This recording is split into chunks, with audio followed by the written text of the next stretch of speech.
제48장 히브리서 1에서 6장. 히브리서 소개. 왜 히브리서를 공부하는가? 예수 그리스도를 따르는 모든 사람은 신앙의 시련을 경험할 것이며 신앙을 포기해야 하지 않을까 하는 생각이 들 때도 있을 것이다. 히브리서는 한 무리의 기독교인들에게 신앙을 지키고 예전 생활 방식으로 되돌아가지 말도록 독려하는 내용의 기록이다. 이 사안은 또한 모세율법에 나오는 많은 상징의 중요성을 설명하고 그것이 예수 그리스도 안에서 성취되었음을 보여준다.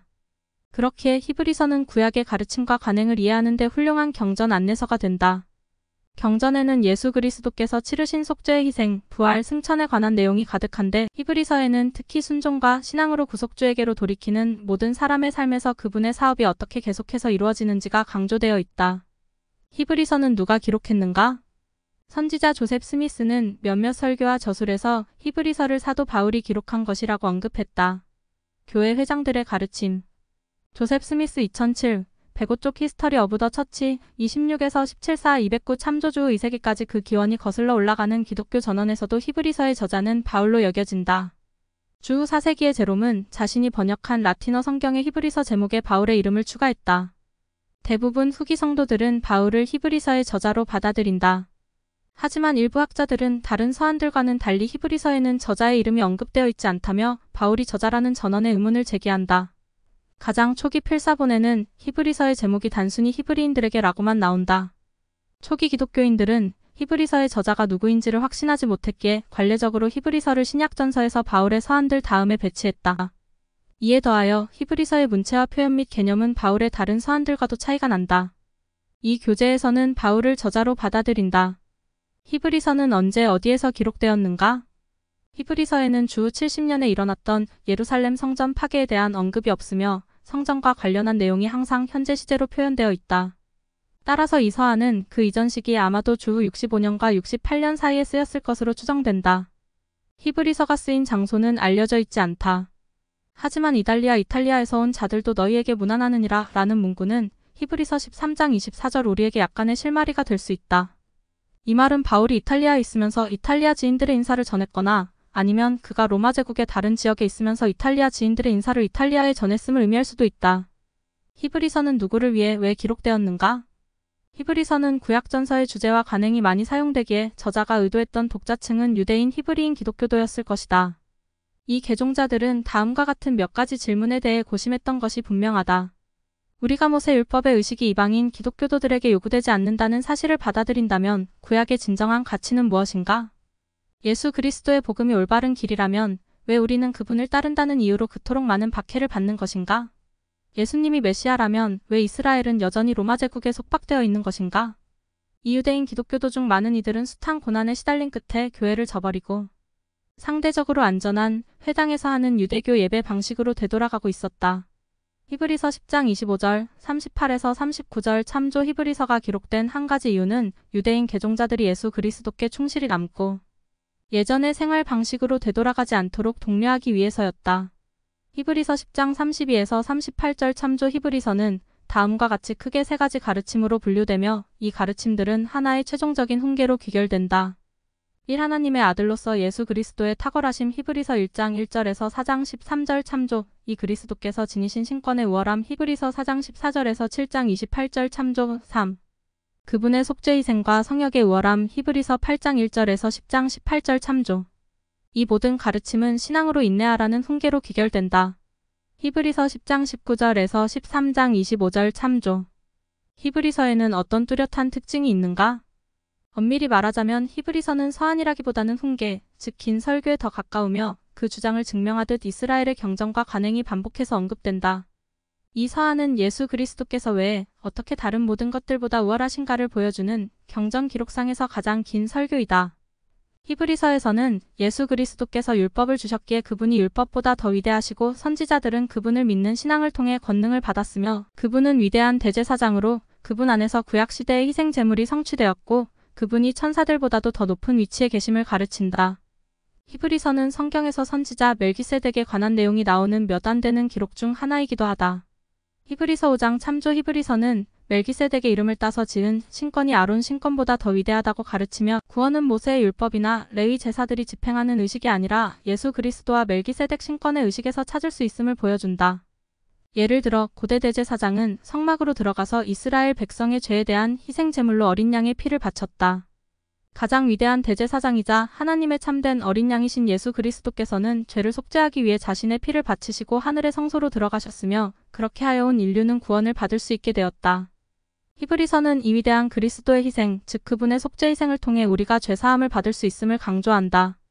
히브리서 11장 1절에서 12장 4절에서는 신앙에 관한 뛰어난 강론이 전개되며 사람이 어떻게 예수 그리스도를 신뢰할 수 있는지에 대한 가르침이 나온다. 게요. 히브리서 1에서 6장. 예수 그리스도는 하나님 아버지의 본체의 형상이시다. 그분은 천사들과 모세를 포함하여 그분 앞에 왔던 모든 선지자들보다 더 위대하시다. 애굽에서 구출된 고대 이스라엘 백성들은 예수 그리스도와 그분의 종인 모세에 맞서 마음을 완악하게 했기에 주님의 안식에 들어가지 못했다. 예수께서는 대제사장으로서 모세 율법하의 모든 대제사장보다도 더 우월하시다. 그리스도께서는 고통을 받으심으로써 온전하게 되셨다. 우리는 하나님의 말씀에 순종함으로써 주님의 안식에 들어가고 완전한 대로 나아갈 수 있다. 히브리서 6장 2절. 히브리서 7에서 13장. 멜기세덱 신권은 복음을 집행하며 아론 신권보다 더 위대하다. 성막과 모세 율법의 의식들은 그리스도의 성역을 예시한다. 예수 그리스도께서는 피를 흘리심으로써 모세 율법을 성취하셨으며 이로써 우리는 구원과 죄사함을 얻을 수 있게 되었다. 선지자들과 여러 남성과 여성들이 신앙으로 의로운 일과 기적을 행하였다. 히브리서는 위대한 대제사장으로서의 예수 그리스도가 하시는 역할을 강조한다. 히브리서 1에서 6장 소개 및 연대. 히브리서 1장 2에서 3절에는 예수 그리스도는 하나님의 아들로서 만유의 상속자시라는 말이 나온다. 그분은 모든 세계의 창조주이시며 하나님의 우편에 앉아 계신다. 이런 서두는 히브리서 전체에서 계속되는 주제, 즉 예수 그리스도의 탁월함이라는 주요 주제로 이어진다. 바울은 구주께서는 탁월한 분이시기 때문에 천사나 모세를 포함한 선지자들의 말씀보다도 구주의 말씀에 주의를 기울이는 것이 중요하다는 점을 히브리인 성도들에게 가르쳤다. 히브리서 1장 4절 2장 1에서 3절 3장. 3절 참조구주의 탁월함에는 시험받는 자들을 도우실 수 있는 그분의 능력도 포함된다. 히브리서 2장 18절. 왜냐하면 그분께서는 우리의 연약함을 동정하셨기 때문이다. 히브리서 4장 15절 바울은 예수 그리스도께서 속죄를 통해 완전한 공감력을 얻으시고 하나님 아버지의 왕국에서 탁월한 위치에 계심을 알았다. 따라서 그는 다음과 같이 훈계했다. 그러므로 우리는 긍휼하심을 받고 때를 따라 돕는 은혜를 얻기 위하여 은혜의 보좌 앞에 담대히 나아갈 것이니라. 히브리서 4장 16절. 히브리서는 예수 그리스도를 따르는 이들에게 이스라엘 백성의 첫 세대가 출애굽때 했던 잘못을 되풀이하지 말라고 권고한다. 그 백성들은 불신과 죄로 말미암아 마음을 완악하게 하였기에 약속의 땅에 들어가지 못하게 되었다. 히브리서 3에서 4장 참조. 히브리서가 기록된 시기는 주후 68년 이전일 것이다. 히브리서 1에서 6장 주에. 히브리서 1장 1에서 4절. 예수 그리스도의 탁월함. 이 서한의 독자층인 유대인 기독교도들은 예전의 유대 방식으로 회개하는 문제를 두고 갈등하고 있었다. 그러므로 그들에게는 예수 그리스도께서 하나님의 아들이시고 만유의 상속자이시며 여러 세계를 지으신 창조주이시기 때문에 천사보다 훨씬 뛰어나시다는 간증을 듣는 것이 중요했다. 히브리서 1장 1에서 4절 참조. 히브리서 1장 1에서 14절. 히브리서 1장에서는 어떤 점에서 예수 그리스도께서 천사들보다 우월하시다는 것을 알려주는가? 히브리서 1장 1에서 2절. 예수 그리스도께서는 하나님 아버지의 지시에 따라 여러 세계를 지으셨다. 많은 세계를 지으신 창조주로서 예수 그리스도에 관해 더 알아보려면 요한복음 1장 3절 10절 주애를 참조한다. 또한 골로새서 1장 16절 히브리서 1장 2절 모세서 1장 27에서 33절 참조. 히브리서 1장 3절. 예수 그리스도는 하나님 아버지의 본체의 형상이시다. 형상이란 히브리서 1장 3절 말은 그리스 아에서 나왔는데 이는 반지에 새겨진 도장을 부드러운 밀랍에 눌렀을 때 찍히는 날인처럼 무언가를 묘사하거나 재현하는 것을 가리킨다. 히브리서 1장 3절에 나오는 이 말은 예수 그리스도가 하나님 아버지를 나타낸다는 것과 하나님의 신성한 품성을 공유한다는 사실을 의미한다. 이와 유사하게 교리와 성약에는 셋이 그의 아버지 아담의 모습 그대로였다고 나온다. 교리와 성약 107편 43절. 12사도 정원회의 제프리 알 홀런드 장로는 예수님이 하나님 아버지의 형상으로서 고대와 현대의 인류에게 하나님 아버지가 어떤 모습인지를 보여주는 증인이 되신다며 이렇게 설명했다. 물론 세월이 서서히 지나감에 따라 그토록 완전하시고 사랑이 많으신 하나님은 잘못된 세대의 인간이 만든 신조에 따라 점점 더 잘 알려지지 않고 잘 알 수도 없는 분으로, 즉 형태도 없고 냉정하며 파악하기 어려우며 만질 수도 없는, 어디서나 계시는 동시에 아무 곳에도 계시지 않는 분으로 다양하게 묘사되어 왔습니다. 확실히 그것은 몰문경의 선지자들의 눈을 통해 우리가 본 분을 묘사하고 있지 않습니다. 그것은 하나님의 영광의 광채시요 아버지의 형상이셨고, 히브리서 1장 3절 또한 고린도후서 4장 4절, 골로새서 1장 15절 참조. 지금도 그러하신 채 살아계셔서 숨을 쉬시며 몸을 가지고 계신 나사렛 예수와는 일치되지 않습니다. 그런 의미에서 예수님은 결코 인간에 대한 하나님의 생각을 개선하러 오신 것이 아니라 오히려 하나님에 대한 인간의 생각을 개선하려 오셨던 것입니다. 하나님의 위대하심, 리아오나 2003년 11월호 72쪽 예수 그리스도께서 오셔서 어떻게 인간이 하나님 아버지를 이해하도록 도우셨는지에 관한 선지자의 말씀을 더 보려면 요한복음 14장 7에서 11절, 16장 25절 주애를 참조한다.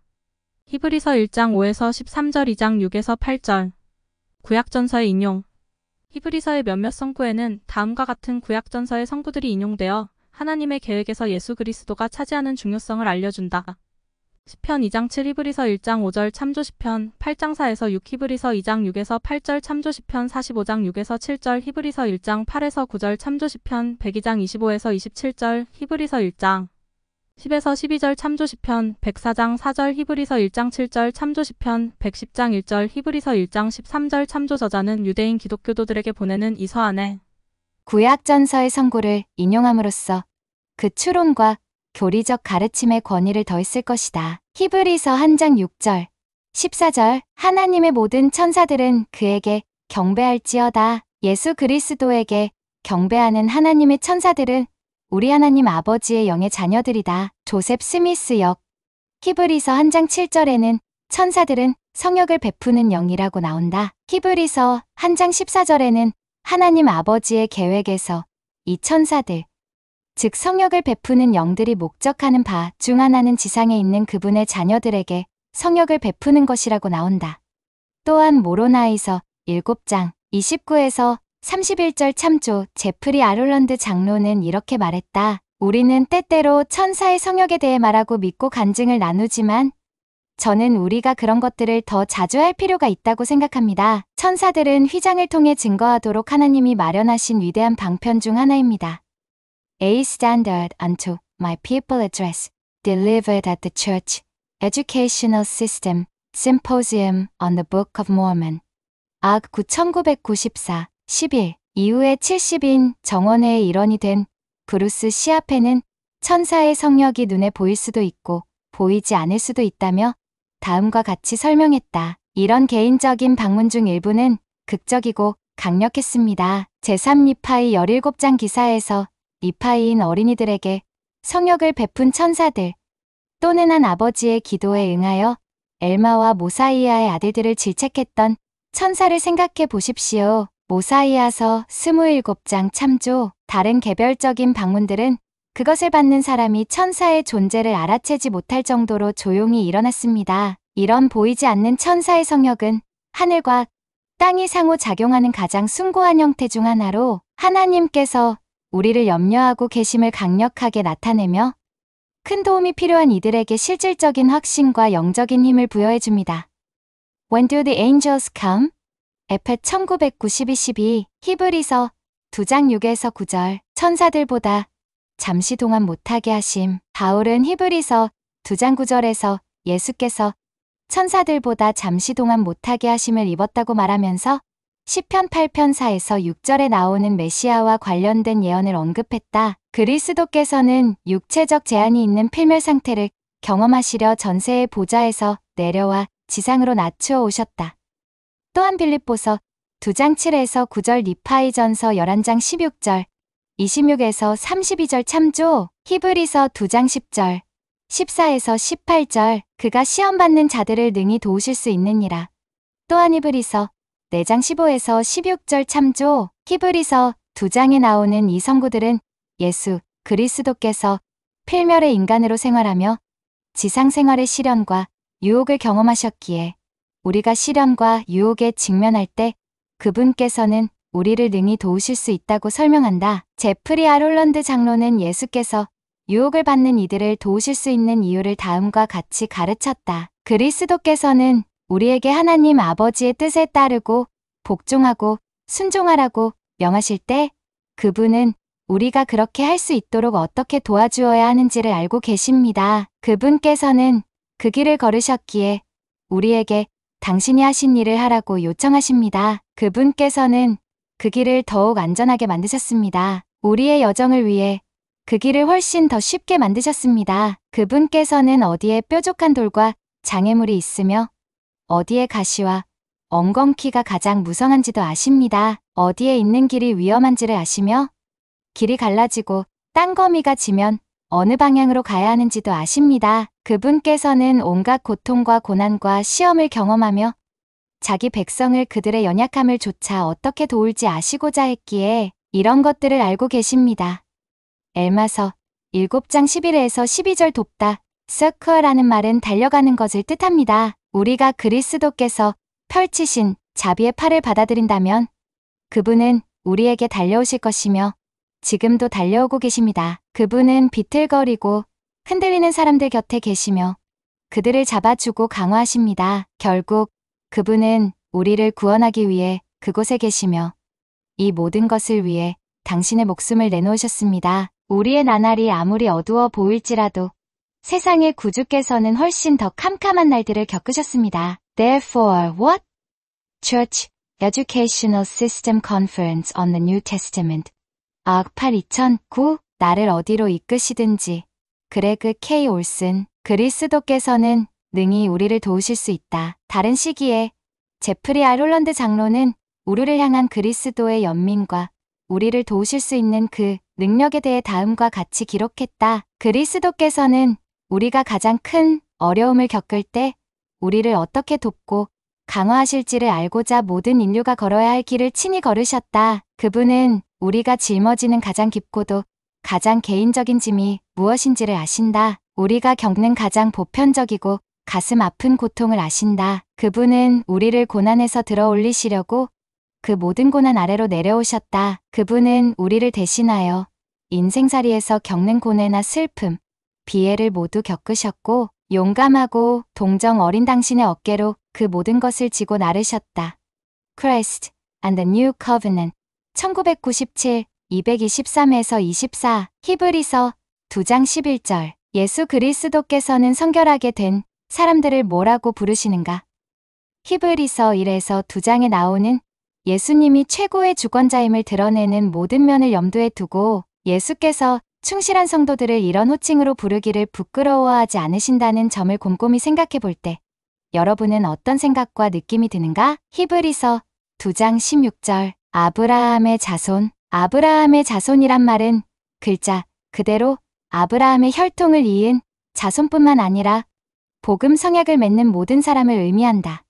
히브리서 2장 16절 전적으로 이방인 혈통을 가진 사람들은 예수 그리스도의 복음으로 개종하고 침례받을 때 아브라함의 자손으로 입양된다. 갈라디아서 3장 7절, 29절 니파이우서 30장 2절 아브라함서 2장 10절 참조 교리와 성약 132편 31에서 32절에는 아브라함과 맺었던 약속이 오늘날 그의 후손들에게까지 미친다는 점이 설명되어 있다. 히브리서 2장 17절 3장 1절 위대한 대제사장으로서의 예수 그리스도. 히브리서는 신약전서에서 유일하게 예수님을 대제사장으로 묘사한다. 위대한 대제사장으로서의 예수 그리스도에 관하여 더 알아보려면 히브리서 9장과 히브리서 9장 11에서 15절, 23에서 28절 10장 1절 주애를 참조한다. 히브리서 3장 1에서 6절 예수 그리스도께서는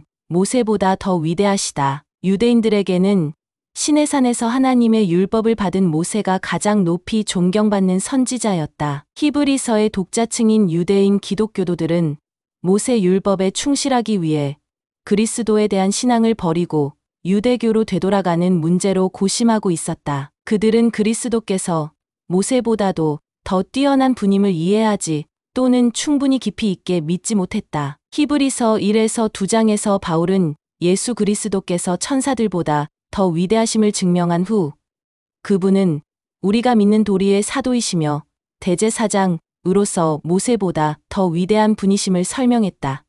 히브리서 3장 1절 12사도 정원회의 브루스 알 맥콩키 장로는 그리스도께서 모세보다 더욱 영광을 받을 만한 분이신 히브리서 3장 3절 한 가지 이유를 다음과 같이 설명했다. 그리스도의 속죄의생을 통해 구원 자체가 주어진다는 점에서 그분은 지상의 인간을 구원하는 최고의 성직자이시다.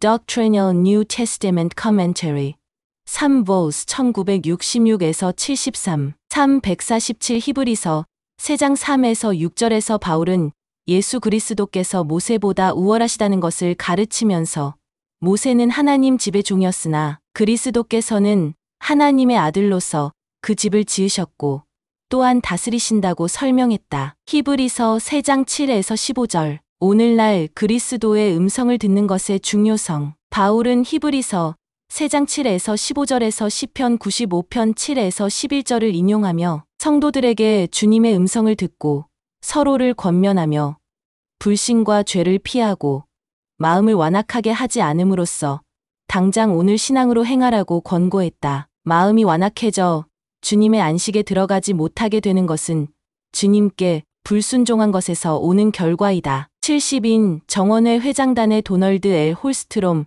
장로는 영적인 일을 미루는 것에 대한 위험을 다음과 같이 말했다. 우리 중 다수가 예수 그리스도의 복음으로 완전히 개종되는 것을 미루다가 단순히 우리를 창피하게 하는 것 훨씬 이상의 심각한 상황에 처하게 됩니다. 우리는 무엇이 옳은지 알면서도 게으름, 두려움, 한리와 혹은 신앙의 결핍 때문에 온전한 영적 참여를 미룹니다. 우리는 언젠가는 할 거야 라고 자신을 설득하지만 많은 사람들에게 그 언젠가는 결코 오지 않으며 마침내 변화를 일으키는 사람들조차도 진보의 손실과 필연적인 퇴보는 피할 수 없습니다. 지금 행하십시오. 리아호나 2007년 11월호 49에서 50쪽 히브리서 3장 8절, 12절, 15절, 19절 이 성구들에 따르면 왜 고대 이스라엘 백성들은 주님의 안식에 들어가지 못했는가? 이는 우리 마음을 부드럽게 하는 것이 중요함을 어떻게 강조하는가? 히브리서 3장 8에서 17절, 4장 1에서 11절 하나님의 안식에 들어감. 고대 이스라엘 백성들은 주님을 진노케 했으며 그 결과 그들은 주님의 안식에 들어가지 못하게 되었다. 여기에서 가나안 땅은 주님의 안식을 상징한다. 출애굽기 19장 3에서 25절, 스무장 18에서 21절 민수기 14장 야곱서 1장 7에서 8절 엘마서 12장 33에서 37절 13장 6절 12에서 13절 28에서 29절 참조 후기의 계시에서 주님은 당신의 안식을 당신의 영광의 충만함이라고 정의하셨다. 교리와 성약 84편 24절 또한 23절 참조 조셉 F. 스미스 회장은 우리가 어떤 의미에서는 지상생활 동안에도 주님의 안식에 들어갈 수 있다며 다음과 같이 가르쳤다. 고대의 선지자들은 하나님의 안식에 들어가는 것에 대하여 말합니다. 그것은 무슨 뜻입니까? 제 생각에 그것은 하나님의 목적과 그분의 계획을 믿는 신앙을 갖고서 하나님을 알고 사랑하게 되는 것을 의미하며 우리가 바른 길을 걷고 있음을 알고 다른 것을 추구하지 않으며 모든 교훈의 풍조에 밀려 요동치 않고 속이려는 자들의 속임수에 넘어가지 않는 것까지도 뜻합니다. 하나님을 깊이 믿어 모든 의심과 두려움을 물리쳐 버린 사람은 하나님의 안식에 들어간 사람입니다. 저는 우리가 모두 하나님의 안식에 들어갈 수 있기를, 즉 의심이나 두려움, 위험에 대한 염려, 세상의 종교적 소란 등으로부터 안식할 수 있기를 바랍니다. Gospel Doctrine 5A 1939 58 후기 성도판 영문 성경의 조셉 스미스 역 히브리서 4장 5절에는 다음과 같이 명시되어 있다. 또 다시 이곳에 그들이 마음을 강팍하게 하지 않는다면 내 안식에 들어올 것이라. 히브리서 4장 2절, 6절, 10에서 16절 이 성구들에서는 하나님의 안식에 들어가기 위해 해야 할 일에 관하여 무엇을 가르치는가? 히브리서 4장 2에서 3절 하나님의 말씀을 신앙과 결부함. 광야에 있었던 이스라엘 백성의 첫 세대가 약속의 땅에 들어가지 못한 한 가지 이유는 그들이 마음을 완악하게 했기 때문이다. 교리와 성약 84편 24절 히브리서 4장 3절에 대한 조셉 스미스 역에서는 우리가 마음을 완악하게 하지 않을 때 어떤 일이 일어날지를 다음과 같이 역설한다. 만일 그들이 마음을 완악하게 하면 내 안식에 들어오지 못하리로다. 또한 내가 맹세하기로 만일 그들이 마음을 완악하게 하지 아니하면 그들은 내 안식에 들어오리라. 하지만 세상의 기초가 놓이던 때로부터 하나님의 일은 준비되었느니라. 그들이 약속의 땅에 들어가지 못한 또 다른 이유는 그들이 말씀을 듣는 것과 신앙을 결부시키지 못해서, 즉 가르침대로 생활하지 않았기 때문이었다. 본부 주일학교 회장으로 봉사하던 시절에 A. 로저 메릴 형제는 하나님의 말씀을 신앙과 연결하는 것에 의미를 보여주는 하나의 과정을 다음과 같이 설명했다. 교회 모임에서, 개인 및 가족 경전 공부에서, 심지어 주님의 선지자들과 사도들의 말씀을 들을 때에도 우리 중에 어떤 이들은 다른 사람들보다 더 받을 것입니다. 왜 그렇습니까? 저는 진정으로 받는 사람들은 다른 사람들은 하지 않는 적어도 3가지 것을 행하고 있다는 것을 배우고 있습니다. 첫 번째, 그들은 구합니다. 우리는 유흥과 오락이 넘쳐나는 세상에서 방관자적인 삶을 살고 있습니다. 그것을 깨닫지 않는다면 우리는 여기 제가 있사오니 이제 저에게 영감을 주십시오 라는 자세로 연차 대회나 교회에 참석하게 될 것입니다. 우리는 영적으로 수동적인 태도를 보입니다. 우리가 그렇게 하는 대신 영을 구하고 받는 것에 초점을 둔다면 우리의 주의를 끌고 있는 교사나 연사에게 집중하기보다는 영의 주의를 기울이려고 노력할 것입니다. 기억하십시오. 받는다라는 단어는 동사입니다. 그것은 행동의 원리입니다. 그것은 신앙의 기초적인 표현입니다. 두 번째, 받는 사람들은 느낍니다. 계시가 우리의 생각과 마음에 들어올 때 그것은 대부분 느낌으로 옵니다. 영적인 느낌에 주의를 집중하는 것을 배우지 않는다면 보통은 영을 깨달을 수도 없을 것입니다. 세 번째, 영으로 받는 사람들은 행하려고 합니다. 선지자 모로나이는 몰몬경에 대한 간증을 얻으려면 우리가 진정한 의도 모로나이서 10장 4절을 지니고 간구해야 한다고 가르쳤습니다. 우리가 배운 것을 진심으로 행하려고 할 때 영은 우리를 가르쳐 줍니다. 영으로 받음. 리아호나 2006년 11월호 93에서 94쪽 히브리서 4장 15절 예수 그리스도께서는 모든 일에 우리와 똑같이 시험을 받으신 이로되 죄는 없으시니라. 히브리서 4장 15절에서 예수 그리스도께서는 하나님의 아들이신데도 사탄의 유혹으로부터 보호되지 않았음을 알 수 있다. 또한 모사이아서 15장 5절 교리와 성약 20편 22절 참조 12사도 정원회의 데이비드 A. 베드나 장로는 구주께서 겪으신 필멸의 경험에 관하여 다음과 같이 가르쳤다. 우리가 이 필멸의 여정에서 겪게 되는 온갖 육체적 아픔이나 영혼의 곤고, 영적 번민이나 나약함을 구주께서 먼저 경험하셨습니다. 여러분이나 제가 약해졌을 때 이렇게 절규할 수 있습니다. 그 누가 이해하랴? 어느 누가 알아줄까?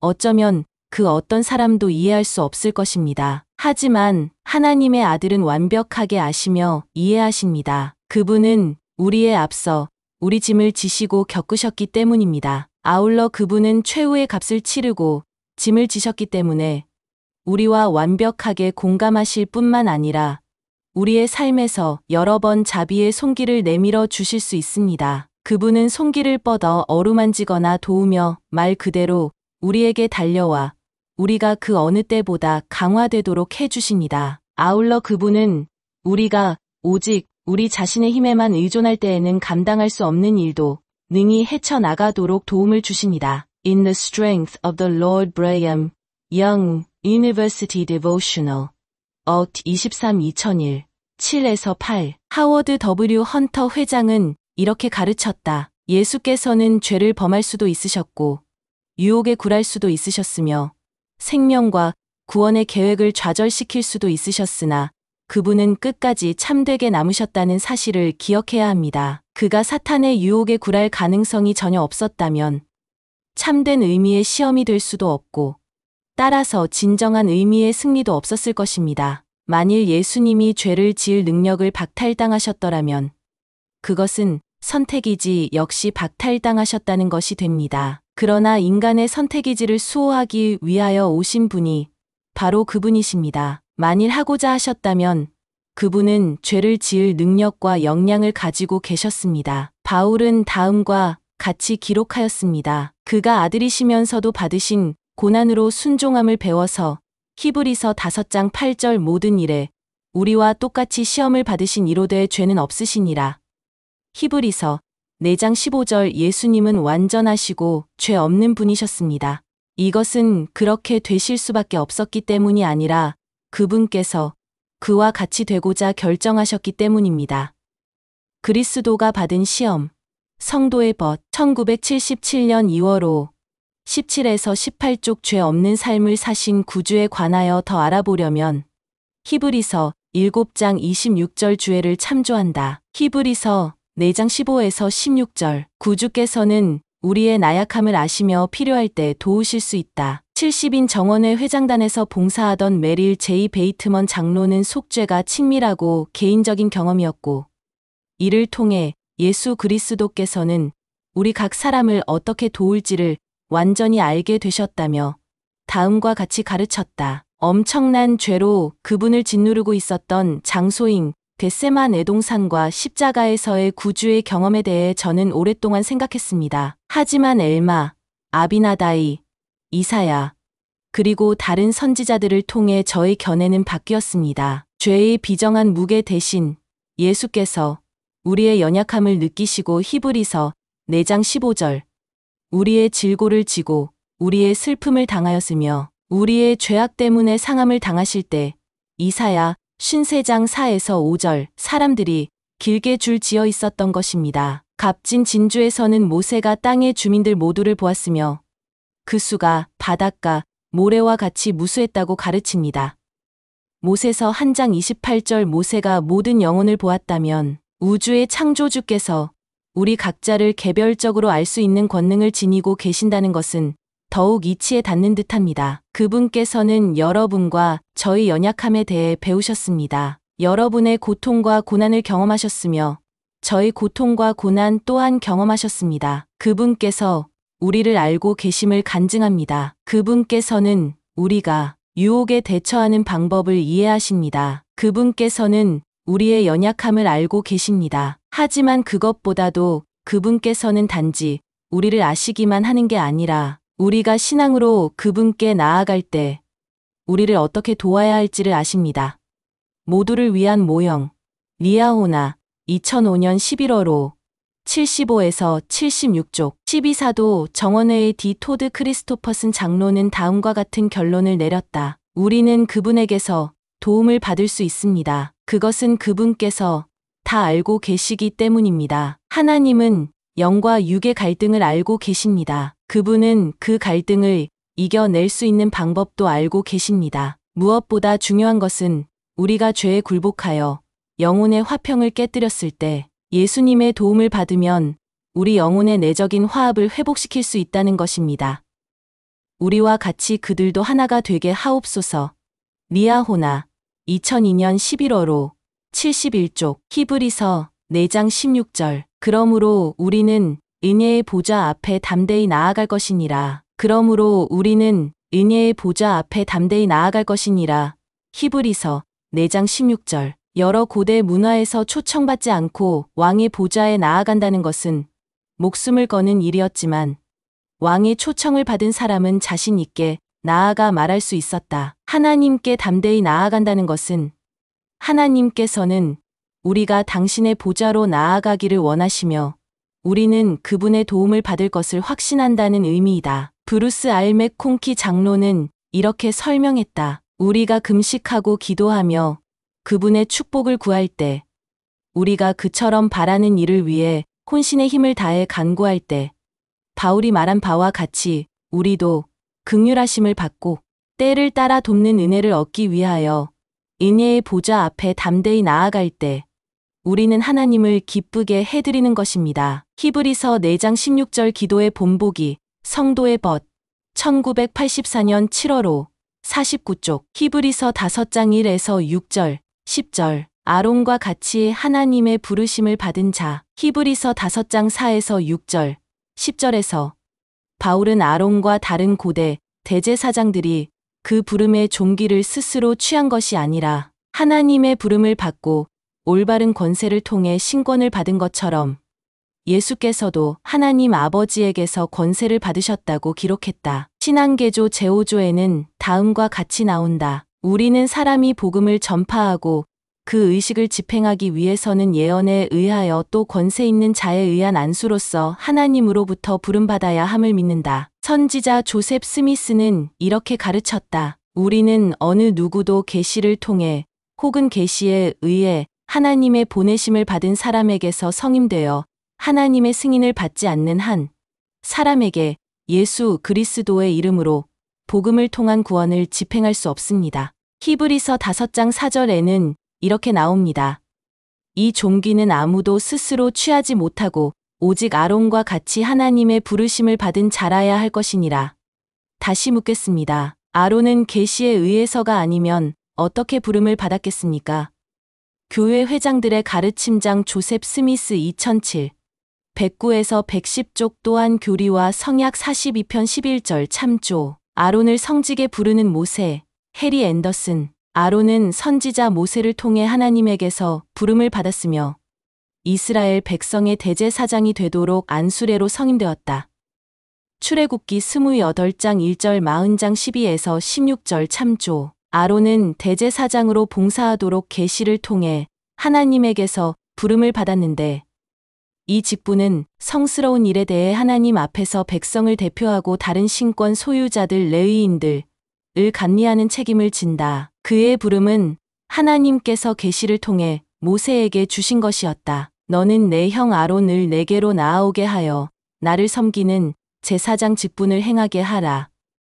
출애굽기 28장 1절. 아론의 시대 이후로 대제사장은 아론과 그 아들들의 후손인 제사장 가문에서 선택되었다. 고대 이스라엘에서 대제사장 직분은 아론 신권의 한 직분으로서 우리 시대의 교회 감리 감독의 직분에 비견할 만하다. 아론의 아들들과 다른 레위인들은 여러 가지 직무를 수행했는데 예를 들면 성막에서 시중을 들고 성막에서 그리고 이후에는 예루살렘 성전에서 아침 저녁으로 희생 제물을 처리하며 성스러운 제단의 불을 계속 지켜보고 이스라엘 백성에게 계명을 가르치는 일 등을 담당했다. 구약전서와 신약전서에서는 모두 신권 소유자들이 권세를 지닌 신권 소유자에게서 성임을 통해 신권을 받았음이 나타나 있다. 그리고 이런 관행은 오늘날의 교회에서도 계속되고 있다. 12사도 정원회의 보이드 K. 패커 회장은 이렇게 가르쳤다. 신권이 학위처럼 수여될 수는 없습니다. 면허증처럼 수여될 수도 없습니다. 그것은 메시지나 편지로 여러분에게 전해질 수 있는 것도 아닙니다. 그것은 합당한 성임에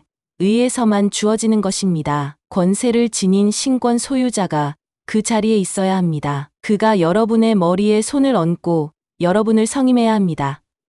아론 신권, 성도의 벗, 1982년 4월 5, 48쪽. 히브리서 5장 5에서 6절. 너는 내 아들이니. 히브리서 5장 5에서 6절에서 바울은 시편 2편 7절과 시편 110편 4절을 인용했다. 히브리서 5장 7에서 8절. 그리스도께서 순종함을 배우셨다. 브루스 알 맥콩키 장로는 히브리서 5장 7에서 8절의 내용이 예수 그리스도와 멜기세덱 둘 다에 해당한다고 설명했다. 히브리서 5장 7절과 8절은 멜기세덱뿐만 아니라 그리스도에게도 적용되는데 멜기세덱은 그리스도의 모형이었으며 그 선지자가 베푼 성역은 모세가 베푼 성역이 그랬던 것과 마찬가지로 우리 주님께서 베푸실 성역의 예표이자 전조가 되었기 때문이다. 신명기 18장 15에서 19절 사도행전 3장 22에서 23절 제3리파이 30장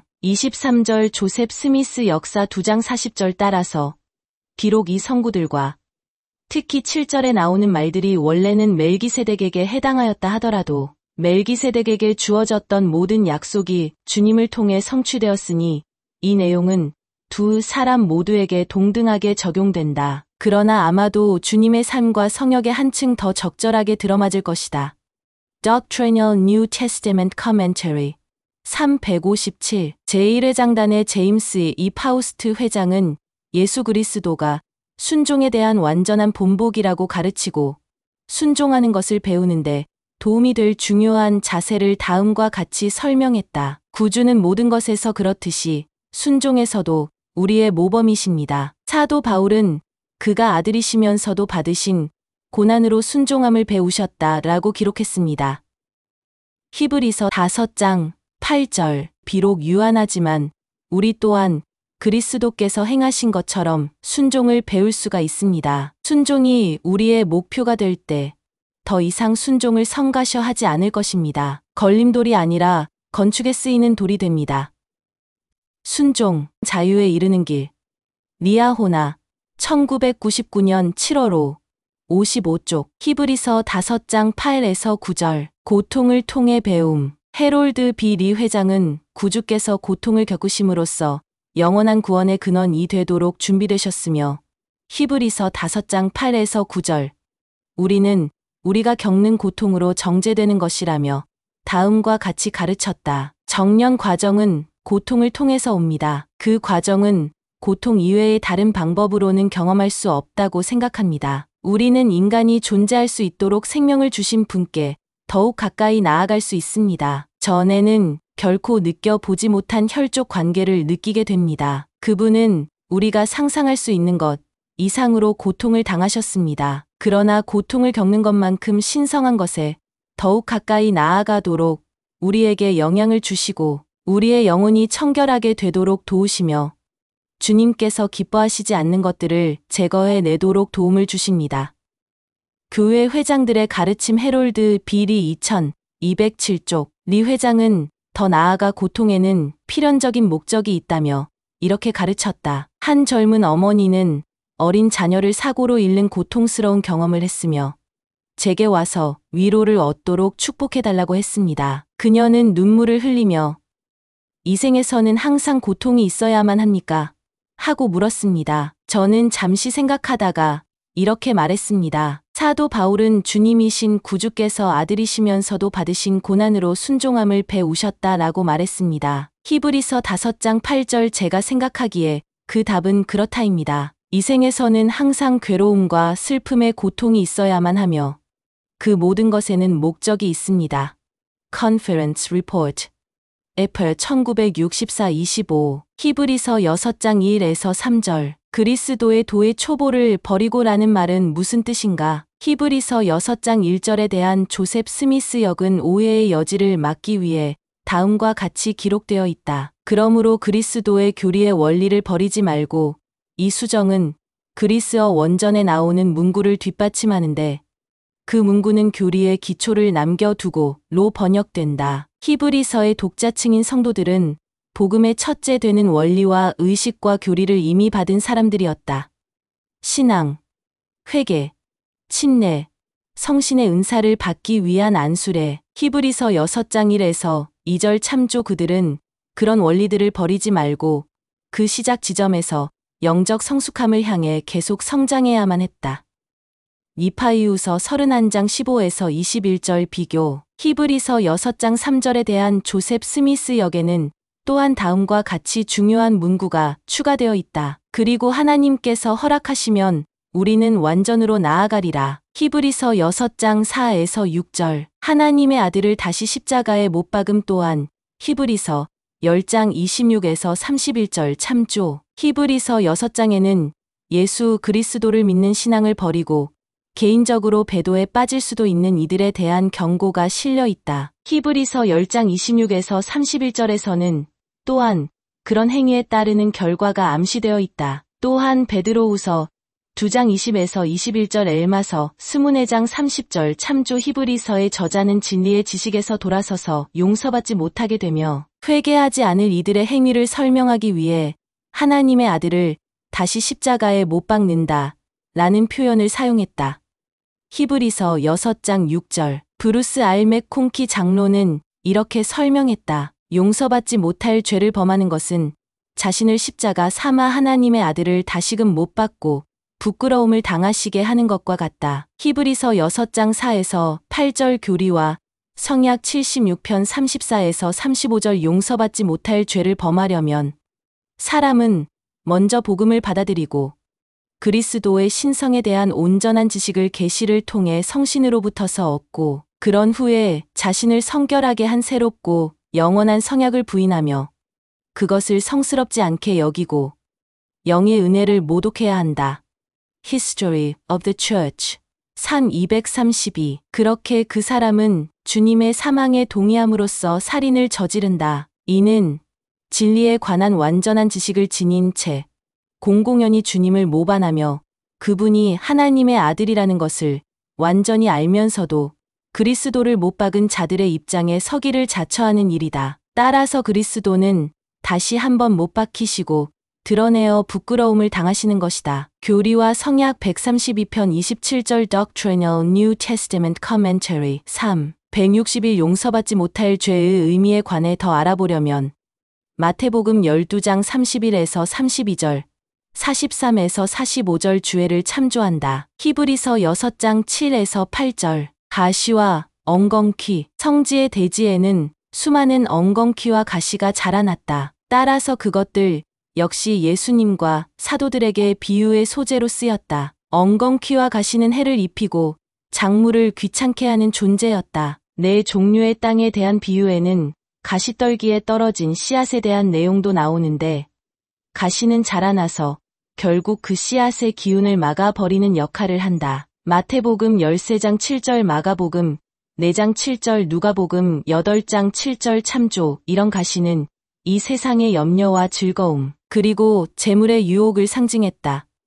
마태복음 13장 22절 마가복음 4장 18에서 19절 누가복음 8장 14절 참조 가시는 경전에서 좋은 것이나 긍정적인 것의 상징으로는 등장하지 않는다. 그보다는 가시와 엉겅퀴를 내면 버림을 당하고 저주함에 가까워 그 마지막은 불사름이 될 뿐이었다. 히브리서 6장 8절 히브리서 6장 11절 18에서 19절 우리가 이 소망을 가지고 있는 것은 영혼의 닷 같아서 바울은 자신의 독자들이 소망을 품기를 바랐다. 소망을 가질 때 우리는 하나님의 약속을 믿는다. 우리는 의의 일을 할 경우 이 세상에서는 평화를 장차 올 세상에서는 영생을 받을 것이다. 교리와 성약 59편 23절 소망의 원리는 영원까지 이어지지만 일상생활에서 겪는 어려움도 소망을 통해 감당할 힘을 얻을 수 있다. 신앙의 충실함장 복음 참고서 2004 91조 제1회 장단의 디터 F. 우트 도르프 회장은 수많은 경전 구절을 사용하여 소망에 관해 다음과 같이 가르쳤다. 소망은 영의 은사입니다. 이것은 예수 그리스도의 속죄와 그분의 부활의 권능을 통해 우리가 영생으로 부활한다는 소망이며 이는 구주를 믿는 우리의 신앙 때문입니다. 이런 소망은 약속의 원리이자 계명이며 우리는 모든 계명과 함께 그것을 우리의 삶의 일부로 만들어야 하고 소망을 잃게 하는 유혹을 극복할 책임이 있습니다. 우리 하나님 아버지의 자비로운 행복의 계획에 대한 소망은 평강, 자비, 기쁨, 즐거움으로 이어집니다. 구원에 대한 소망은 보호해주는 투구이며 신앙의 기초가 되고 우리의 영혼의 닷이 됩니다. 무한한 소망의 힘, 리아오나 2008년 11월 20일에서 22조 히브리서 6장 13에서 20절 아브라함이 끈기 있게 견딘 후에 약속을 받았다. 바울은 하나님이 아브라함에게 위대한 약속을 하실 때 자기를 가리켜 맹세하셨다고 말했다. 히브리서 6장 13절 고대에 맹세를 하는 것은 사람들의 종교적 삶에서 공식적인 한 부분이었다. 창세기 24장 민수기 30장 니파이전서 4장 32에서 33절 참조 히브리서 6장 19절에 나오는 휘장은 성전의 휘장을 말한다. 대제사장은 속죄일에 상징적으로 이스라엘 백성을 정결하게 하기 위해 휘장을 통해 지성소로 들어갔다. 마찬가지로 위대한 대제사장이신 예수께서는 우리가 천국으로 돌아갈 길을 준비하기 위해 휘장을 통해 천국으로 들어가셨다.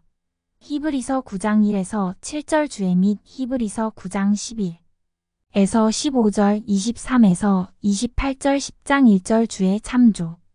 아브라함의 신앙에 관해 더 알아보려면 로마서 4장 18에서 22절 주애를 참조한다. 주님에게서 약속된 축복을 받기 위해 기다리던 고대 선지자들에 관해 공부하려면 히브리서 11장 8에서 16절 주애를 참조한다. 생각해 볼 적. 예수 그리스도께서 모든 유혹을 받고 극복하셨다는 지식은 여러분이 그분을 자신의 구주로 여기는 태도에 어떤 영향을 미치는가? 히브리서 2장 18절 4장 15절 참조. 히브리서 5장 8절은 멜기세덱과 예수 그리스도께서 이 고난을 겪음으로써 순종을 배웠음을 말해준다. 여러분은 고난을 겪으면서 어떻게 주님께 순종하고 그분을 신뢰하는 것에 대해 배울 수 있었는가? 제안 과제. 히브리서 2장 1절과 4장 1절 및 6장 1절에서 그러므로 라는 단어는 몰몬경에서 이러므로 이로써 우리는 알게 되느니라 라는 문구를 사용한 것과 같은 방식으로 쓰였다. 즉 그것은 저자가 독자들이 배워야만 한다고 여기는 부분에 주의를 집중시키기 위해 쓴 표현이었다. 이 각각의 성구 바로 앞에서 바울은 자신의 기록에서 독자들이 무엇을 배우기를 바랐다고 생각하는지를 글로 적어 설명한다. 히브리서 2장 10절에서는 예수 그리스도가 우리 구원의 창시자로 언급되어 있다. 히브리서 1에서 6장을 공부하면서 예수 그리스도가 우리 구원의 창시자가 되실 자격이 충분함을 보여주는 가르침들을 찾아 열거한다.